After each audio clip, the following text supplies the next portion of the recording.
네, 뭐 에볼라 바이러스다, 또 태풍도 계속 나크리가 지나가고 나서 이어서 또 한론까지 우리나라로 북상하고 있다고 하는데요. 여러 피해 없도록 대비를 잘 하셔야 되겠습니다. 우리 증시의 대비책도 살펴보도록 하겠습니다. 화요일장 미리 보도록 하죠. 현대증권 배성영 연구원입니다. 연구원님 안녕하세요. 예, 안녕하세요. 예, 화요일장의 국내 변수 알아볼까요? 예, 역시 이제 지난주 이후에 우리 시장의 흐름은 글로벌 증시 대비 상대적인 강세 흐름이 계속적으로 좀 진행되고 있다는 점인데요.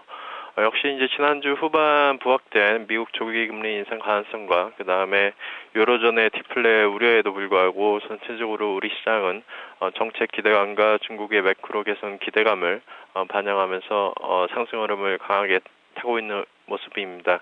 오늘 현대차그룹이 대규모 리콜에 따른 2%대의 하락을 보였지만 전체적으로 기타 섹터가 상대적인 강세를 보여주면서 지수는 강보권 흐름을 이어가고 있는 상황이고요. 일단 시장이 2012년 이후에 그런 장기 박스권을 돌파를 하면서 전체적으로는 투자 심리가 상당히 좀 개선이 되면서 전체적으로 조정시 저가 매수세가 활발하게 유입이 되는 상황으로 보시면 될 것 같습니다.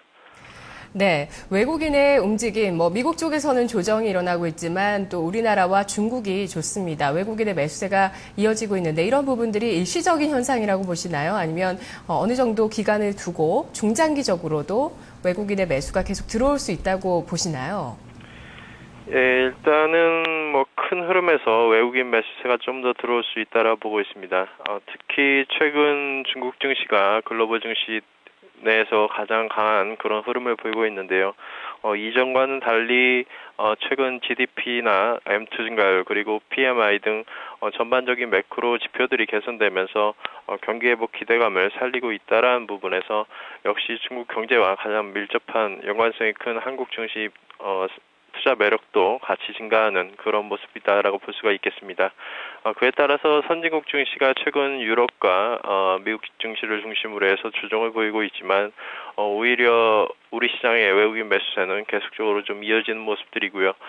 선진국 증시 그런 조정폭이 제한적으로 좀 안정이 되는 그런 흐름을 보인다 그러면 우리 시장의 매수 강도도 좀 더 강해지지 않을까 그렇게 예상을 해볼 수가 있겠습니다. 역시 최근 글로벌 증시 내에서 조정이 좀 강하게 나오는 지역은 역시 유로존인데요. 최근 독일 증시를 중심으로 해서 전체적으로 프랑스라든가 스페인 등 여러 국가들이 증시 조정 흐름을 보이고 있습니다. 역시 디플레 리스크가 부각이 되었기 때문인데요. 오늘 역시 생산자 물가 지수가 발표가 예정되어 있어서 상당히 좀 주목할 만한 지표다라고 볼 수가 있겠습니다. 다만 전월 대비해서 지표는 소폭 개선세를 보일 것으로 현재 예상이 되고 있는 상황이고요. 주 중반 이후에 스페인이라든가 이탈리아, 영국의 PMI 등 전반적인 유로존 국가의 그런 매크로 지표들이 남아있기 때문에 유로존 지표와 그리고 유럽 증시의 반등 여부가 단기적으로 중요한 변수가 될 수가 있겠습니다. 예, 유럽의 디플레 우려감 또 미국의 조기금리 인상 가능성 이런 것들과는 또 별개로 중국의 경기 회복 기대감이 우리 증시에 가장 큰 영향력을 주고 있다는 말씀이신데요. 그러면 내일 증시 추가적으로 상승할까요? 전략은 어떻게 세우는 게 좋겠습니까? 예, 우리 시장이 역시 지난주에 발표된 삼성전자의 그런 실적 결과 이후 배당에 대한 기대 감소와 그리고 실적에 대한 우려가 다소 시장의 상승 탄력을 둔화시키는 요인으로 작용을 하고는 있지만 전체적으로 그러한 악재를 또 빠르게 반영하는 그런 모습들을 보이고 있고요.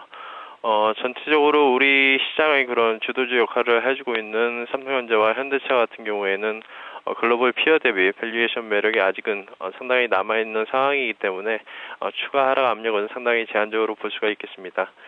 따라서 우리 시장은 역시 박스권 상단의 돌파 이후에 추가적인 상승을 위한 모멘텀을 비축하는 그런 과정으로 보시면 될 것 같고요. 네, 이번 주 6일 세법 개정안과 8월 14일 금통위 등 전체적으로 정책 기대감이 계속 높아질 수 있는 이벤트가 남아있기 때문에 이번 주에도 우리 시장은 좀 더 추가 상승에 대한 가능성을 열어둘 필요가 있다고 보고 있습니다. 앞서 말씀드린 대로 중국 증시까지 계속해서 강세를 보이고 있기 때문에 소재, 산업재 등 전체적으로 이번 분기 때 턴어라운드 가능성을 보여준 종목에 대해서 계속적인 관심이 필요한 시점으로 볼 수가 있겠고요. 추가적으로 금리 인하에 따른 채권 대비 주식시장의 그런 투자 매력이 증가하고 있다라는 점도 계속적으로 주식시장의 그런 유동성 환경에 플러스 요인이 될 것으로 보고 있습니다. 코스닥 시장도 연이틀 단기적으로 좀 빠른 반등에 성공한 그런 모습들인데요. 역시 지난주까지 수급 불균형에 따라서 단기적으로 급락을 했지만 일단 과매도권을 탈피하는 흐름을 보이면서 차츰 안정을 찾을 수 있을 것으로 보고 있습니다. 전체적으로 시장의 흐름이 다소 빨라지고 있는 만큼 종목별 대응이 좀 더 중요한 시점으로 볼 수가 있겠고요.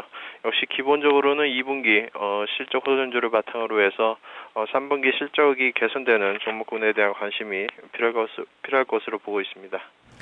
네, 신규 접근은 소재 산업재 중에서 턴어라운드 가능성을 보여준 종목들로 국한을 하시는 거죠? 예, 그렇습니다. 예, 이를테면 뭐가 있을까요? 네, 역시 2분기에 호전된 실적을 보여준 현대건설이라든가 현대제철 그리고 역시 최강 업종 대표주인 포스코 등이 이러한 대표적인 종목에 포함이 된다라고 볼 수가 있겠습니다.